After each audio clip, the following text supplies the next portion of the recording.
Back here on Game Day Recap, don't call it a comeback. After failing to pick up a win through the first 7 weeks of the season, the Jets have now rallied to make it 2 straight.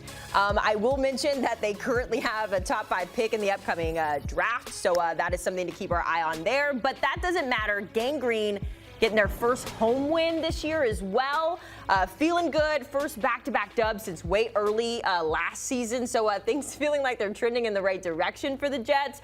But Jason, to your point, something that you mentioned earlier, this was a special teams game because Justin Fields didn't really do much to help the effort on offense. Yeah, I mean, stat line, when I saw it, I almost didn't believe it. 6 for 11. You didn't believe it. You didn't believe it. You didn't. I saw the stat line. I was watching a bunch of games at the same time. I saw the stat line. I said, okay, so Jay Fields got hurt, right? Like concussion? Like what happened? Nope. You guys looked at me and said that was a full game stat. So I don't know what to say about that. But what I will say is 2 special teams touchdowns, a team who's dying for some wins, dying to feel some culture and get them believing how Chicago's starting to believe in Ben.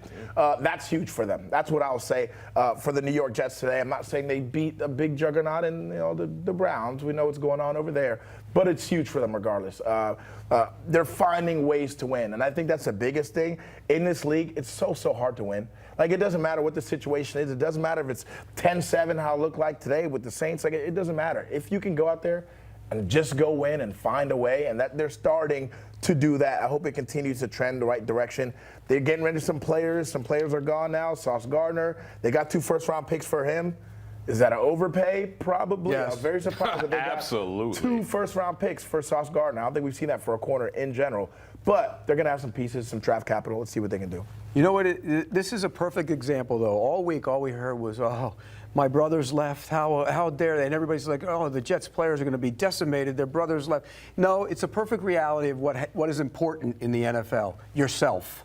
You go play. And if everybody plays, your team plays well. If you don't play, your team's not going to play well, period. You care about the guy. You care about your teammates. It's nice. Hey, my teammate. He goes out the window. You go play. That's your job. And I think the Jets showed that today. They weren't pretty. It was ugly. It was an ugly game. You know how many passes they completed to wide receivers in the game? 3. For how many yards? 4, 3, and 1. 3 passes for 7 yards to the wide receivers, and they won the game. So stay there with me. We actually have a full screen from 1973, Pete, where the Jets, I'm told, Jack, you said they didn't throw a single offensive pass here. No passing yards, and yet they won the game in 1973 against the Patriots. How does that happen? Run the ball. Run the ball. They didn't even do that very well today. It was all special teams. But they found a way. And to me, look, like you said, the Browns aren't a good team. Their offense is very limited as well. But they found a way to win a game. And by the way, 42 yards came on a screen pass to Bryce Hall. Jack was saying that you're at that 1973 game. I was 13 back then, but I might have been. Good memory. You and Pops. Yeah. Now, I'm glad that I think it was you talked about the screen to Bryce Hall. I know that was his 1 reception for 42 yards, but talking about trying to find ways to win, and you need your guys who are there that you drafted, that you went out and got to be cornerstone pieces. You need them to show up in moments like this.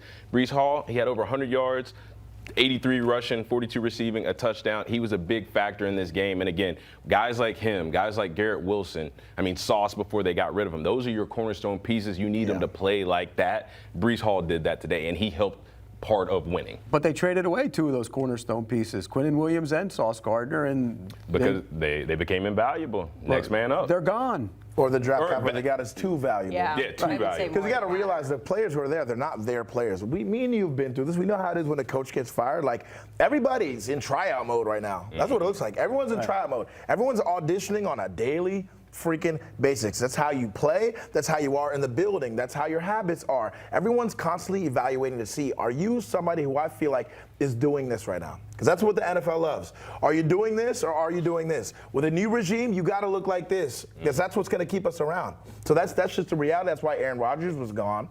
That's the reason why they got rid of him, and it went down the way it went down because that's just the reality. So they're in tryout mode right now. Every single person in that building. Is that why they got rid of Toast Gardner? No, but you saw he got toast today. That's why they got rid of him. Yeah.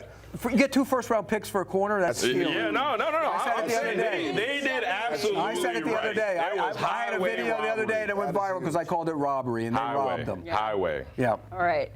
What about the Saints? Was it robbery that they were able to take down the Panthers? I'm mad at the Panthers, by the way, because they put us in their hype video. They took our Panthers love that we had on our show last week, and they put it in their hype video, and then they went out there and they scored 7 points. So I wish I should have made them my loser. We're rooting for you. We're all rooting for you. We were rooting for you. Well, you know what happened? The quarterback became the quarterback again. I mean, look, let's be real. Bryce Young is just a guy, and they can talk all they want about getting them wide receivers and getting the running game going and everything else. He completed 17 passes, I think, for 124 yards today. That means the ball's not going down the field. He's a dinker and a dunker. He's not playing very well. And if you score only that many points against that defense, that's a bad showing for your offense. And I'm worried about it. I'm worried about that offense.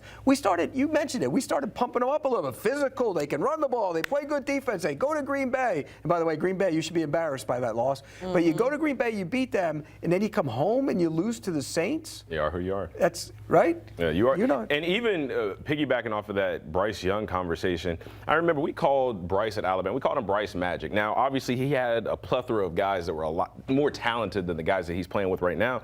But you just saw that spark, the way that he created, the way that he made plays, the way he extended plays and used his legs and became a +1 in the running game. Like, he was always doing something, finding a way to make the team better.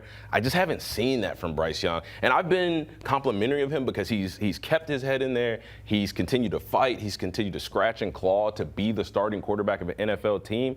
But again, when you lose your superpower, because again, he's not the biggest, he's not the strongest, he doesn't have the best arm. When you don't have all of those things, you got to have that Bryce Magic that you had in Alabama, and it's just completely disappeared. Well, and to your point, this is his 7th consecutive game throwing for under 200 yards. And so you're not going to, 7 consecutive 17 games. completions for 124 yards. I mean, that's terrible. What does that tell you about next year then? I don't know what his contract situation is off the top of my head, but what does that tell you? He's going to get the about? rest of the year to prove what he can be. I think they got at least give him the rest of the year, see what he is, and find out if he can be their guy. By the way, the other guy on the other side threw for 282 yards and 2 touchdowns.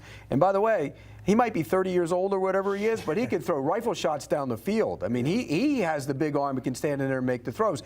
They should be encouraged, the Saints, by what they saw from Tyler Shuck today. And the flip side of that is they got to be concerned in Carolina. And everybody will say, oh, you're always piling on Bryce Young. No, I'm not. You went to Alabama. You know you were with them.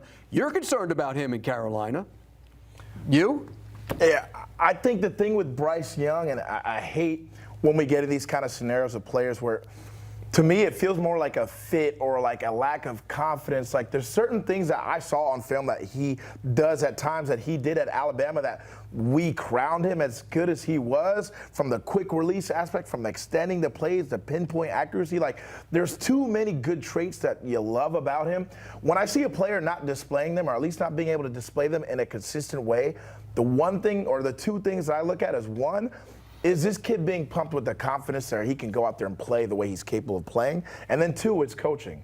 It's got to be one or the other, because the skill level is there. I don't think he's not a good player and things of that nature. He has traits that are too good where the results aren't really backing it up and showing Second regime for him as a coach. You know, he had Frank Reich, and everybody thought he was the greatest offensive mind. And, I think it's the confidence, but why is the question? So you Why just made the point. Yeah, no, I think it's coaching, and I just think it's organizationally. Like, I'm not going to speak French. I have heard for many years, going back to my playing days, Carolina is not a first-class organization. From the way that they run things from the top, I'm talking ownership, all the way to the bottom. This is not your first-class organization. So, again, it is coaching, but I do think, in part, it's just the Carolina organization as a whole. It's okay to say it's the player, too. It is okay. That's what I was going to say. Do you think that this team can win? Because we got to hit a break. Do you think this team can win with Bryce Young as their quarterback? If all of the things align how they need to. The answer to that question is no. Do you believe so, Jason? Can this team win with Bryce? Can this team win with Bryce? Biggest indicator. It has a lot to what he said, though. Losing culture is so hard to turn around. Like, it's so hard. Like he said, it trickles down from the top. Like, if there's no intentional effort to change things at the very, very top, where everything else can trickle down, where things are going and everything is married together and working together in the same direction, it's just hard to win.